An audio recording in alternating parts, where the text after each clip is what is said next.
Bonjour et bienvenue sur Écolo Bio Nature, je suis Isabelle Brunet et mon but est de vous aider à augmenter votre autonomie alimentaire. Alors aujourd'hui, on va voir 20 arbres et arbustes très utiles dans un jardin forêt.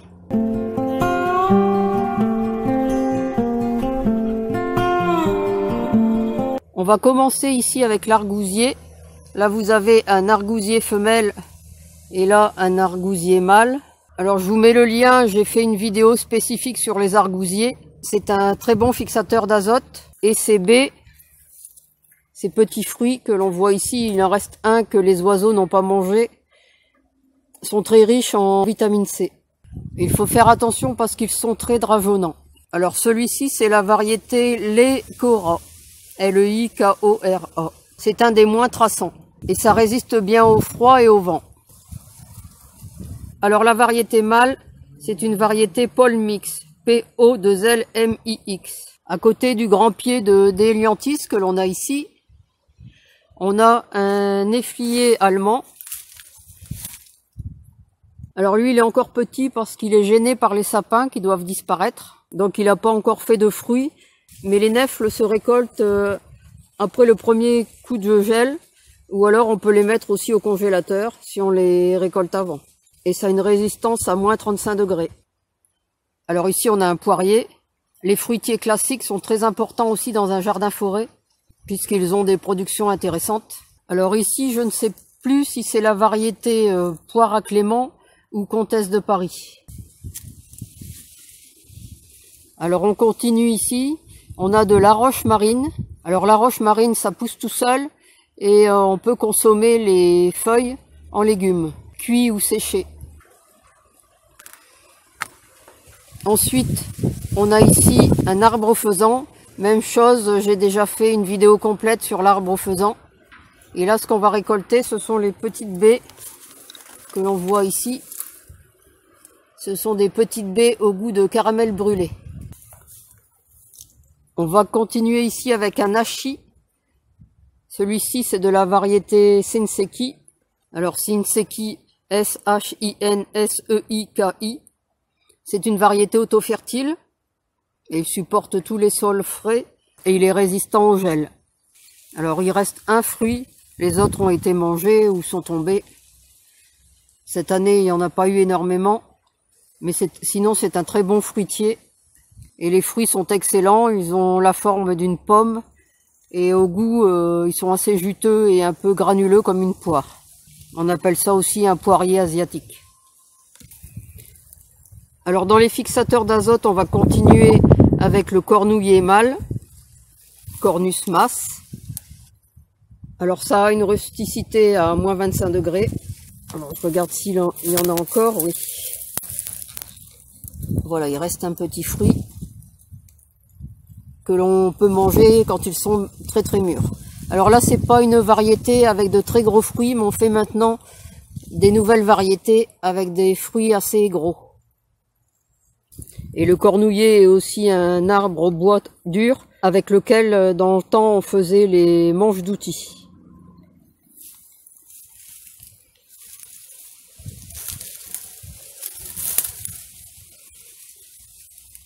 Toujours dans la catégorie des fixateurs d'azote, après le cornouiller, passons à l'amélanchier. Alors celui-ci c'est un amélanchier de la variété Ovalis, O-V-A-L-I-S. Alors pareil, il est bloqué par les sapins qui doivent disparaître. Et il donne aussi des petits fruits qui sont comestibles. Les ronces sont aussi importantes dans un jardin forêt. Ici, on a une ronce aux feuilles de vigne. Vous voyez. Celui-ci, c'est la variété de Rubus Hunanensis. H-U-N-A-N-E-N-S-I-S. Il donne des petits fruits rouges qui sont comestibles bien sûr et qui restent longtemps sur la plante. C'est une variété de rubus originaire de Chine. Alors il est placé sous le prunier sanguine de Vim, qui est un prunier très hâtif. Alors Vim, ça s'écrit W-I-S-M-E-S. Alors comme il est très hâtif, il est taillé en boule et non pas taillé comme un prunier classique, parce que sinon ses fleurs gèleraient. Comme il fait des fleurs de très bonne heure, en le taillant en boule, eh bien il n'y a que celle à l'extérieur de la boule qui gèle, le reste des fleurs est protégé et ça permet d'avoir d'excellentes prunes, des petites prunes rouges. Alors que s'il était taillé comme un prunier classique, très aéré, eh bien toutes les fleurs gèleraient. Les fruits arrivent à maturité la deuxième quinzaine de juillet à peu près.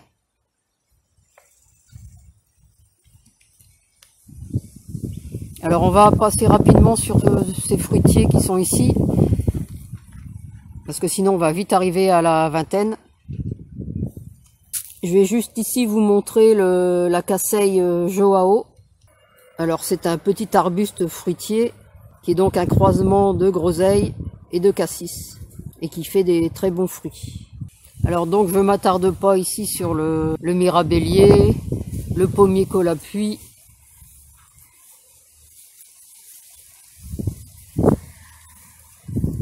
le poirier grand-mère. On va s'arrêter quand même sur le pommier reine de Flandre. Reine de Flandre ou rainette de Flandre on dit aussi. Simplement pour vous dire que tous ces arbres classiques, comme les pommiers, les poiriers, produisent beaucoup, donc sont une bonne source de fruits. Alors comme vous le voyez, ce sont toutes des variétés demi-tiges, ce qui permet de récolter sans trop de difficultés. Leur mise à fruit est plus rapide que les hautes tiges. Bon, bien sûr, ils produisent un moins grand nombre d'années, 20-30 ans environ. Mais pour la récolte, c'est plus pratique. Ils sont beaucoup moins hauts. Alors vous voyez, il reste quelques pommes. Là, c'est une variété à cuire. Alors je vous conseille de mettre différentes variétés de pommes et de poires. Des variétés à cuire, des variétés au couteau, des variétés qui vont pour les deux. Et surtout des variétés qui poussent ou qui tout au moins fleurissent à des périodes différentes. Ce qui vous permet en cas de gel d'avoir toujours une ou deux variétés qui ont résisté parce qu'elles n'étaient pas encore en fleurs. Et puis ça vous permet comme ça, avec des variétés précoces et des variétés tardives, de prolonger la saison. Alors ici on a un sureau, très utile aussi. En début de saison, ça va attirer tous les insectes pollinisateurs.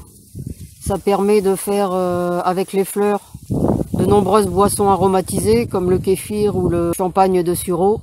Et puis ensuite avec les fruits de faire des gelées ou des vins.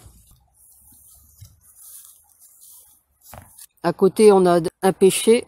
Alors j'ai différents pêchers mais j'ai du mal à voir des pêches ici. Les pêchers ont plus ou moins tous la cloque. Alors j'ai des pêches blanches et des pêches de vigne. Là c'est une pêche blanche. Je ne connais pas la variété puisque c'est Picro qui me l'a donné. Vous voyez là c'est encore un pêcher de vigne qui est en train de se casser la figure là. Alors une autre liane très importante dans un jardin forêt, on peut en mettre un peu partout, c'est le raisin. Ça c'est une variété, ce qu'on appelait les raisins de variété interdite. Ici c'est de l'Isabelle. C'est une super variété au goût de fruits rouges. Alors son seul défaut c'est que les grains dans les grappes ne mûrissent pas tous en même temps. Vous voyez ici j'ai des grains mûrs et des grains verts encore. Donc on doit grappiller dans les grappes. On doit prendre plus facilement grain à grain. Là elle est plus avancée. Là les grains vont quasiment tous mûrir en même temps. Mais c'est assez rare. Et alors elle est remplie. J'ai le soleil qui donne dedans. Donc je sais pas si on va voir tellement. Peut-être en me mettant ici pour vous donner déjà une idée de ce qu'il y a à l'intérieur. Vous voyez. Vous n'êtes pas obligé de la tailler. Bon moi je la taille à cause de son emplacement, mais si elle grimpe sur une pergola ou dans des arbres, vous pouvez la laisser libre. C'est une variété qui n'a pas forcément besoin d'être taillée et qui produit beaucoup. Les figuiers font aussi partie de mes arbres préférés parce que j'adore les figues. Ici c'est un figuier de Dalmatie. Alors c'est un figuier bifère, mais on mange surtout les figues fleurs qui apparaissent au tout début de l'été. Et là on va avoir les deuxièmes figues beaucoup plus petites Bon là elles sont pas mûres encore, elles doivent encore grossir. Mais les figues fruits sont beaucoup plus petites que les figues fleurs. Vous voyez, il y en a pas mal. Et il y a autant de figues fleurs au départ. Bon, j'ai un problème avec les étourneaux qui m'en mangent beaucoup maintenant. Parce qu'ils ont repéré l'arbre. Mais jusque maintenant, j'en avais énormément. Et alors, je les mangeais directement sur l'arbre. Je pouvais en manger une dizaine tellement elles étaient sucrées. Et j'en faisais aussi des compotes pour l'hiver. Toujours dans la catégorie des petits arbustes, on a les baies de goji. Là, c'est une variété rouge. C'est la variété Sweet Lifeberry. Alors, Sweet S-W-2-E-T, plus loin, Lifeberry, L-I-F-E-B-E-2-R-Y. En ce qui concerne les baies de goji, il faut passer régulièrement pour les cueillir. Parce que, vous voyez, il y en a à différents stades de développement. Il y en a des vertes et des rouges en même temps. Vous voyez par exemple ici, il y en a des vertes, des oranges. Et plus bas sur la tige, il y en a qui sont mûres. Là, c'est une variété rouge. Là, on a une variété jaune dont les fruits sont tout juste verts encore. Donc, eux sont encore verts. Il va faire ses premiers fruits cette année. C'est un Sweet Amber. Sweet comme tout à l'heure. Et puis Amber, A-M-B-E-R. Voilà. Et donc celui-ci, le rouge, produit déjà pas mal.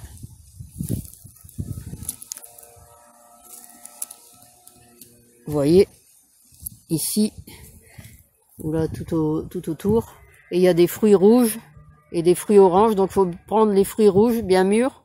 Et après, il faut les faire sécher. Dans les fruitiers à coque, on a le noisetier. Ici, il produit énormément, mais il est très grand. On doit le tailler. Il suffit ensuite de ramasser les noisettes. Bon, c'est assez long, comme vous l'avez vu dans une vidéo précédente. Mais ça permet de faire de la purée de noisettes, du lait de noisettes et de manger les noisettes entières. On peut faire aussi, si on a le matériel adéquat, de l'huile de noisette. C'est une bonne source de protéines et de lipides. Et il y a plus de calcium dans les noisettes que dans le lait de vache. Alors ici, un groseillier à maquereau, ce qu'on appelle aussi croque-poux dans notre région. C'est un excellent fruit de début de saison. Là, c'est la variété Captivator. C'est une variété rouge qui est assez précoce. C'est riche en vitamines C, A et B. Et celui-ci, c'est une variété sans épines. Ce qui est intéressant chez les croque-poux. C'est rustique à -15. Par contre, attention, ça redoute la sécheresse. Mais lorsqu'il atteint sa taille adulte et qu'il est en pleine production, on peut attendre 3 à 4 kilos par pied, ce qui est intéressant. Puisqu'on peut les manger frais ou les congeler. Alors toujours dans les petits fruits, on a un groseillier. Alors il existe de nombreuses variétés de groseilliers. Et là c'est une variété blanche, la variété Hollander. H-O-2-L-A-N-D-E-R. Il fait des grosses grappes, donc c'est plus facile à cueillir. Et le fait qu'il soit blanc, c'est un peu comme le versaillais. C'est pratique parce que les oiseaux ne s'y intéressent pas trop. Comparativement aux groseilles rouges que les oiseaux apprécient beaucoup. Alors il a une saveur douce et parfumée et on peut attendre jusque 6 kilos par pied de récolte. Et c'est pareil, on peut en faire des jus, des gelées, les manger frais ou les congeler. Moi tout ce qui est groseille, cassis, je les congèle et je les mange l'hiver nature ou avec un tout petit peu de sucre ou alors dans un fromage blanc par exemple. Alors si vous avez de la place et du temps, ce qui est intéressant de mettre dans un jardin forêt, c'est un noyer, parce que pareil que le noisetier, c'est une bonne source de lipides et de protéines. Et puis ça produit beaucoup. Mais par contre, le noyer, il faut attendre 10 ans pour avoir une production intéressante. Donc ici, j'avais la chance qu'il y ait déjà un énorme noyer quand j'ai acheté le terrain, parce que j'en avais un autre sur l'autre partie du terrain, avec des plus grosses noix. Mais malheureusement, il y a 2 hivers de ceux-là, il est tombé avec la tempête. Donc ça va, il me reste celui-ci. Alors pareil, hein, vous pouvez manger les noix faire de l'huile si vous avez le matériel, faire de la purée de noix et l'incorporer de multiples manières dans des plats. Et là, les noix vont bientôt commencer à tomber. Un ragoût minier, un Prunus tomentosa, qu'on appelle aussi cerisier de Nankin.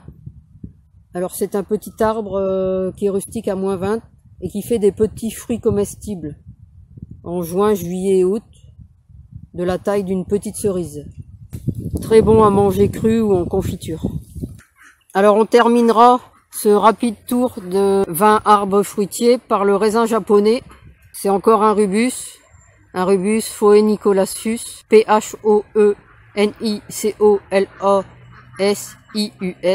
On appelle aussi mûre japonaise.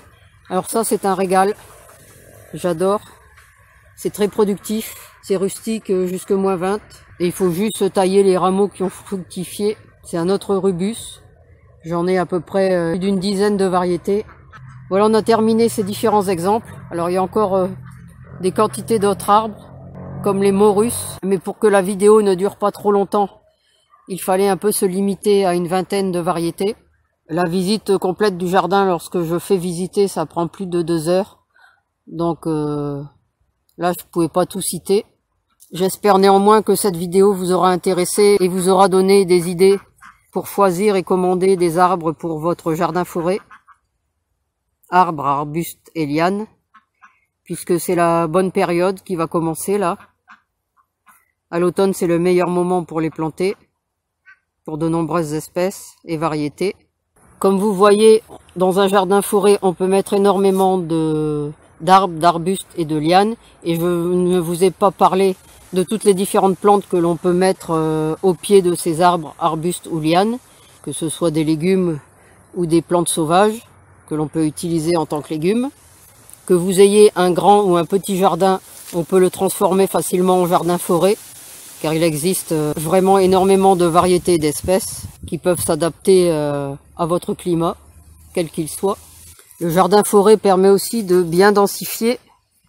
On peut mettre beaucoup de variétés sans qu'elles se gênent les unes les autres. Ne cherchez pas à tout faire en une fois. Réalisez votre jardin-forêt petit à petit. Ayez une idée précise de ce que vous voulez mettre.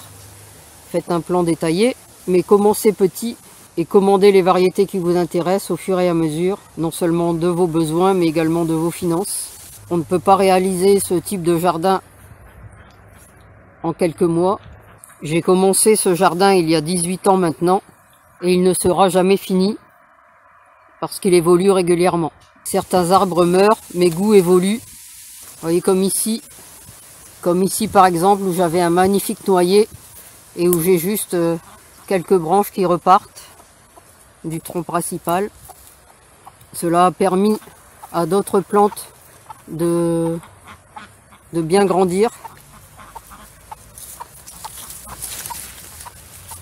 comme le myrtillier que l'on voit ici, et qui était jusque maintenant étouffé un peu par le noyer. Comme d'habitude, si vous avez aimé cette vidéo, n'hésitez pas à la partager dans vos réseaux, à la liker et à la commenter. N'hésitez pas à me dire en commentaire si vous voulez d'autres vidéos sur les variétés du jardin. N'hésitez pas à vous abonner à la newsletter, dont vous trouverez le lien dans la description. Et puis vous pouvez retrouver de nombreux conseils et astuces sur le jardinage bio et la permaculture sur mon blog www.écolo-bio-nature.com et dans mes livres. À bientôt!